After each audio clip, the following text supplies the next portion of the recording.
नमस्कार, ब्लूप्रिंट में आप सभी का स्वागत है। हैदराबाद वाले ओवैसी उत्तर प्रदेश की सियासत में कोहराम मचाए हुए हैं। कहां हैदराबाद और कहां उत्तर प्रदेश। कांग्रेस के राष्ट्रीय अध्यक्ष मल्लिकार्जुन खड़गे कह रहे हैं कि हैदराबाद की तीन ही चीजें मशहूर हैं: बिरयानी, शेरवानी और परेशानी। बिरयानी आप जानते ही हो, शेरवानी भी जानते हो, और खड़गे जी जिसको परेशानी बता रहे हैं हैदराबाद की, वो इशारा असदुद्दीन ओवैसी की ओर है। यानी असदुद्दीन ओवैसी और उनकी पार्टी खड़गे जी और उनकी कांग्रेस के लिए परेशानी का सबब बन गए हैं उत्तर प्रदेश में। अखिलेश जी और उनकी समाजवादी पार्टी ओवैसी से पहले से परेशान है उत्तर प्रदेश में। अब कांग्रेस भी परेशान हो गई। और ये ऐसा नहीं कि हम अपने मन से कह रहे कांग्रेस परेशान हो गई, ये तो खड़गे जी की स्वीकारोक्ति है डंके की चोट पर। पार्लियामेंट में खड़गे जी निकल रहे थे, उनको इमरान मसूद मिल गए, सहारनपुर वाले कांग्रेस के सांसद। प्रणाम किया। खड़गे जी ने कहा, सुनो इमरान, हैदराबाद वाले को यूपी में मत घुसने देना, क्योंकि अगर वो घुस गया तो उसका जो होगा सो होगा, लेकिन हमको बर्बाद कर देगा। हमको मतलब कांग्रेस। अब अगर कांग्रेस का राष्ट्रीय अध्यक्ष ये कह रहा है अपने लोकसभा के सदस्य सांसद से कि अगर ओवैसी यूपी में आ गए तो 2027 में वो कांग्रेस को बर्बाद कर देंगे यूपी में, तो आप सोच लीजिए ओवैसी का ताप कितना बड़ा है। सोचिए, देश की सबसे बड़ी बूढ़ी पार्टी, सबसे पुरानी पार्टी कांग्रेस को ओवैसी का भय इस कदर कि वो कह रहे हैं कि अगर वो हैदराबाद वाला यूपी में घुसा तो कांग्रेस का बंटाढार हो जाएगा। सोचिए, वो वीडियो लीक हो गया, किसी ने रिकॉर्ड कर ली, खड़गे जी और इमरान मसूद की बात, वायरल हो गया। अब बड़ी मुश्किल है। ओवैसी का इतना डर क्यों? समाजवादी पार्टी के लोगों से आप ओवैसी के बारे में पूछिए तो वो चिढ़कर कहेंगे बीजेपी का एजेंट है, लेकिन उनकी चिढ़ और उनकी खिन्नता बताएगी कि उनको भी दिल के अंदर धक धक हो रही है, धुकधुकी मची हुई है, धुकधुकी कि ओवैसी आएंगे, पता नहीं क्या खेल खराब करेंगे, कहां कितना नुकसान करेंगे। मुसलमानों के बीच में ओवैसी की स्वीकार्यता बढ़ी है और बड़ी है, ये साफ है। आप ओवैसी से सहमत हो सकते हैं, असहमत हो सकते हैं, लेकिन इस वक्त ओवैसी देश भर में मुसलमान और मुसलमानों में भी खास तौर पर जो मुस्लिम यूथ है, मुस्लिम नौजवान है, उसके बीच में वो ओवैसी के धारदार भाषण खूब लोकप्रिय हो रहे हैं। अब उत्तर प्रदेश में 4 पार्टियां, 4 में 2 तो ओवैसी से डरी रही, सपा और कांग्रेस, वो तो प्रमाण हो गया। फिर 2 बची, एक भाजपा और एक बसपा। बसपा और ओवैसी के बीच में गठबंधन हो सकता है, ओवैसी की पार्टी और मायावती जी की पार्टी के बीच में, इसके संकेत मिल रहे। और अगर ऐसा हो गया तो ये उत्तर प्रदेश की लड़ाई को त्रिकोणीय कर देगा बहुत ढंग से। एक कोण एनडीए, दूसरा कोण बसपा और ओवैसी, और तीसरा कोण अखिलेश यादव की पार्टी और कांग्रेस। त्रिकोणीय संघर्ष होगा, बिल्कुल धारदार संघर्ष होगा।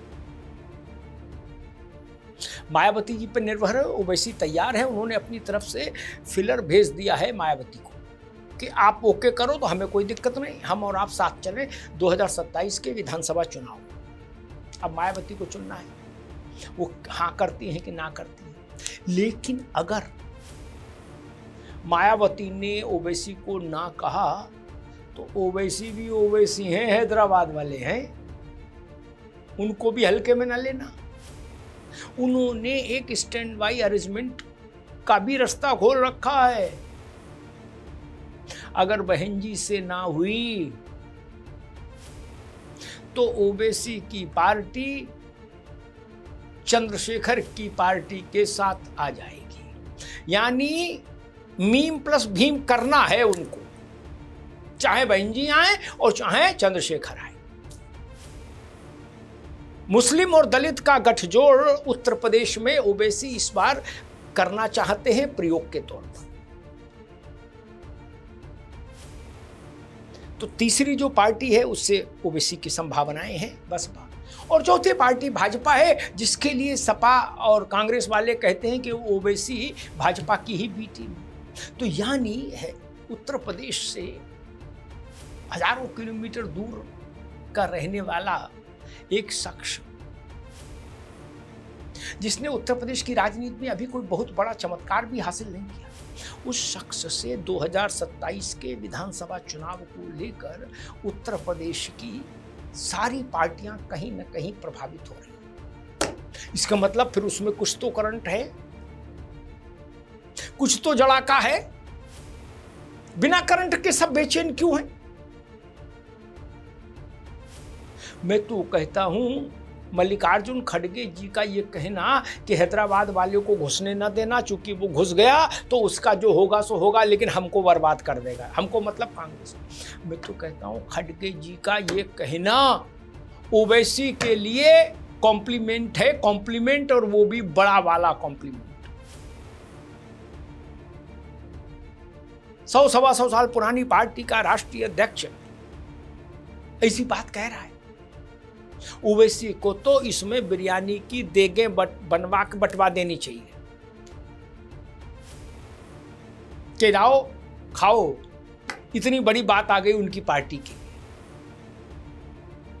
क्या सच में सारे राजनीतिक दल इस बात से भयभीत हैं कि ओवैसी अपनी पार्टी को अगर उत्तर प्रदेश में उतारेंगे तो मुस्लिम वोट में शार्प डिवीजन होगा,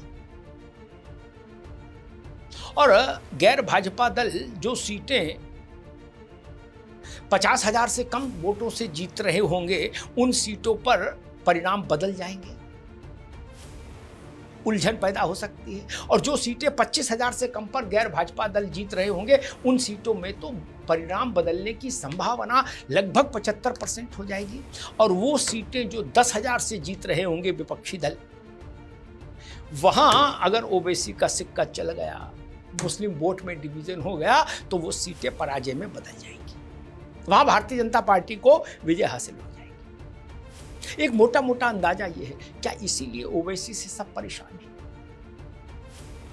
सिर्फ ओवैसी से एक ही पार्टी परेशान नहीं, लेकिन उसके निगाह ओवैसी की हर चाल पर है, और वो है भारतीय जनता पार्टी। क्योंकि भारतीय जनता पार्टी के रणनीतिकार ये मानते हैं कि ओवैसी उत्तर प्रदेश में जितना सक्रियता के साथ चुनाव लड़ेंगे उतना ही भाजपा को लाभ होगा, क्योंकि विपक्षी शिविर में मुस्लिम वोटों का विभाजन होगा। अखिलेश यादव की पार्टी और इंडिया और कांग्रेस अलायंस एक मुस्लिम वोट का बड़ा हकदार, दूसरा बड़ा हकदार मायावती, तीसरा बड़ा हकदार ओवैसी। मुस्लिम वोट चाहे परसेंटेज में आप कुछ भी मान लीजिए, ऐसा नहीं हो सकता कि ओवैसी की पार्टी कहीं उम्मीदवार लड़ाए और उसको 1000 वोट भी ना मिले मुसलमान का, ऐसा नहीं हो सकता। 1000, 2000, 5000 वोट हर सीट पर मायावती की पार्टी भी लेगी मुसलमान का। पिछली बार मायावती जी ने 2022 के विधानसभा चुनाव में 86, अगर मैं सही याद करूं, 86 मुस्लिम उम्मीदवार उतारे थे। और अगर मायावती जी 45 मुसलमान उम्मीदवारों को टिकट देती तो शायद अखिलेश यादव को बहुमत से जितनी सीटें कम बची वो पा लेते। मायावती के मुस्लिम उम्मीदवारों ने अखिलेश यादव की पार्टी के उम्मीदवारों की पराजय के लिए मुकम्मल इंतजाम किया।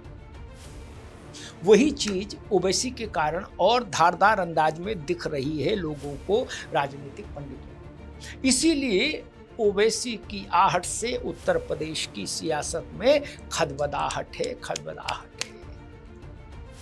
सोचिए ओवैसी भी मन मन में कितना उन ओबीसी के मन में कितने लड्डू फूटते होंगे, वो भी मोतीचूर के, कि वाह गुरु, उत्तर प्रदेश में बिना कुछ किए, बिना झंडा फहराए अभी ये जलवा है। और अगर 27 में छीका टूट गया, कुछ हो गया, कुछ हाथ आ गया, तब तो हैदराबाद वाले भाईजान की हैसियत क्या हो जाएगी, आप खुद सोचिए, अंदाज लगाइए। धन्यवाद।